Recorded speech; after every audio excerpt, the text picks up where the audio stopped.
Bom dia, boa tarde, boa noite, seja bem-vindo a mais um vídeo aqui no canal Vivendo de Dividendos. E hoje nós vamos falar sobre um fundo que é muito conhecido, ele já foi aí um dos maiores em quantidade de cotistas, né? E ele é um fundo enorme, né? Principalmente em quantidade de patrimônio, em quantidade de ativos. Hoje nós vamos falar sobre o BBPO. Bom, então primeiro de tudo eu vou dar uma pincelada sobre quem é, né, o BBPO, aí o BB Progressivo 2, BBPO 11. Talvez você já conheça, talvez você já tenha na carteira ou talvez você está pensando em colocar na carteira. Primeiro eu vou falar algumas coisas sobre o fundo, tá? Algumas peculiaridades que ele tem, algumas características, e depois eu vou dar a minha opinião então sobre o fundo, sobre o que eu acho dele na minha carteira. Eu tenho, né, já faz um bom tempo ele na minha carteira, então eu vou falar para vocês um pouco sobre o que eu acho, sobre o que eu tô fazendo com esse fundo. A primeira coisa que você tem que saber, esse fundo ele foi constituído, né, do Banco do Brasil para o Banco do Brasil. Então basicamente a ideia é que o fundo compraria os imóveis que já eram do Banco do Brasil, compraria todos esses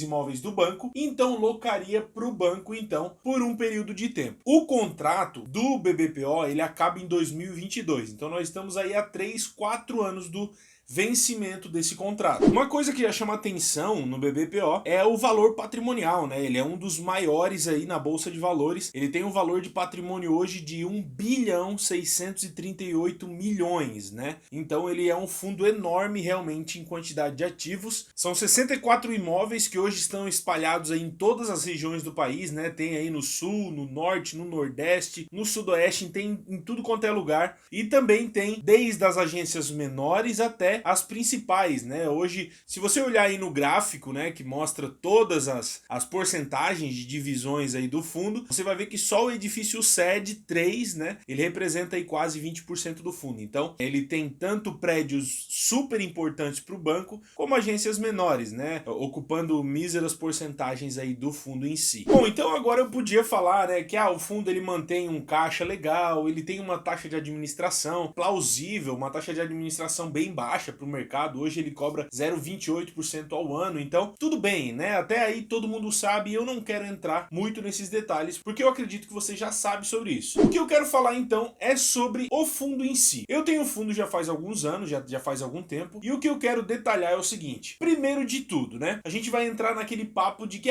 não sabemos até quando os bancos vão, né? Os bancos físicos, até quando as agências serão necessárias. Eu tenho um exemplo muito prático, né? O próprio Banco do Brasil aqui na minha cidade, é uma cidade pequena de Santa Catarina, Criciúma, nós temos aí 200 mil habitantes, e eles tinham duas agências, né, na cidade, e já faz alguns anos uma dessas agências fechou e hoje ele só tem uma maior na cidade. Então isso mostra que realmente não é balela esse papo de que as agências estão sofrendo, né? Acaba que o fluxo diminui, então não tem por que eles manter tanto custo. Mas não é nem aí que eu quero entrar. Eu quero entrar naquilo que para mim é o maior problema do fundo BBPO, tá? Que é a parte de contratos. Eu já falei aí que são 64 imóveis, porém, um problema que para mim é muito grande é esse que você vai ver na tela agora. Para todos os 64 imóveis, existe apenas um contrato. Se a gente usar o exemplo do AGCX, né, que é das agências Caixa, que agora mudou o nome também, os contratos eram feitos diferentes, né? Eram vários contratos, para cada agência tinha um contrato, e isso facilita, tanto que agora foi mudado, já pensando no futuro do fundo. O que eu penso do BBPO? Por ele ter um contrato só, e isso está específico no regulamento, lá na parte de contrato, né, fala que se o Banco do Brasil quiser reincidir, né, depois dos 10 anos, ele simplesmente vai sair e o fundo vai ter que ficar com aqueles imóveis. Então você imagina que mesmo o fundo tendo, né, um imóvel ali que é 20% do total do fundo, né, pensa que se